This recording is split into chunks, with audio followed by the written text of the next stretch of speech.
Il y a des jeux qui reposent et puis il y a ceux qui absorbent complètement notre esprit. Des jeux qui nous demandent d'anticiper, de réfléchir plusieurs coups à l'avance, de nous adapter en permanence. Et après 2 heures, on quitte la table avec la sensation étrange d'avoir vraiment voyagé.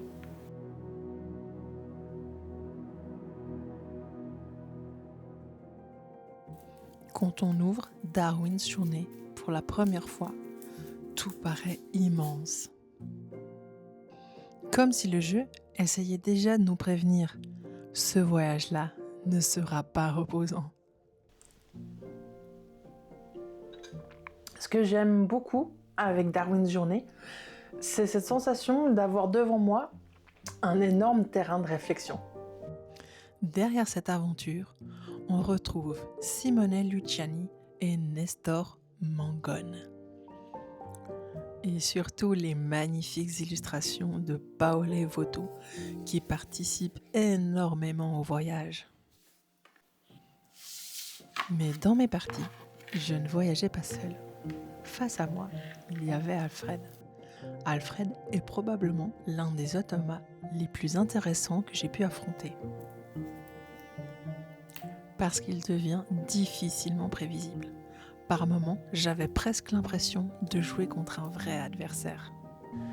Et il y a même plusieurs moments où je pensais que je contrôlais totalement la partie et je me suis fait surprendre par Alfred qui m'a brutalement rattrapé au moment du scoring. Derrière cet automat, on retrouve David Turgis, devenu presque incontournable aujourd'hui dans l'univers du jeu solo. On ressent rapidement sa signature dans la façon dont le jeu nous pousse à nous adapter en permanence.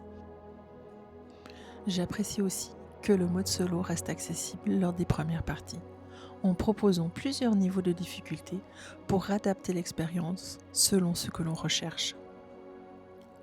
On peut simplement profiter du voyage et de l'optimisation du plateau en choisissant l'icône blanche, ou au contraire se confronter à un automat beaucoup plus exigeant, capable de mettre une vraie pression sur certaines stratégies avec les autres couleurs. C'est un détail, mais ça participe énormément à la durée de vie du solo, surtout quand on commence à bien connaître le jeu. Et je trouve que cet équilibre fonctionne vraiment bien, parce qu'il laisse la possibilité soit de simplement savourer le voyage, soit de transformer l'expédition en véritable défi. C'est typiquement le genre de détail qui donne envie d'y revenir encore et encore.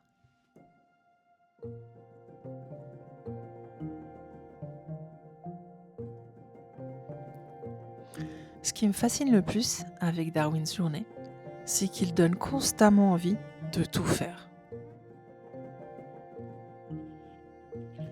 Explorer les îles, tracer sa route en mer, se concentrer sur le musée ou multiplier les objectifs.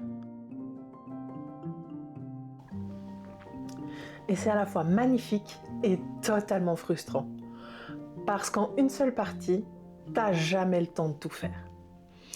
Et Darwin's Journée, ça me donne parfois la même sensation que jouer aux échecs. Parce que t'es constamment en train de te projeter. Soit dans tes actes, dans ce que toi tu vas jouer, ou ce que ton adversaire, Alfred, va potentiellement jouer. Et je pense que c'est aussi là que Darwin's Journée peut devenir épuisant.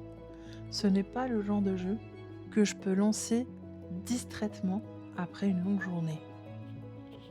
En fait, si je venais à être interrompue pendant une réflexion, je pouvais avoir du mal à retrouver le fil de mes pensées. Un peu comme si le jeu te crée une espèce de bulle mentale autour de toi. Et c'est vrai qu'après 2 parties enchaînées de Darwin's Journée, j'avais l'impression un peu que mon cerveau avait surchauffé. J'étais clairement en demande d'une activité beaucoup moins cérébrale pour vraiment déconnecter. Darwin's Journée n'est pas un jeu reposant, mais c'est un jeu qui donne la sensation d'avoir vraiment réfléchi, vraiment exploré et vraiment construit quelque chose. Avec un jeu aussi dense, je crois qu'un bon insert finit presque par faire partie du voyage. Et je n'ai même pas encore exploré l'extension Fireland. Merci d'avoir partagé ce voyage avec moi et on se retrouve très bientôt autour d'une tasse.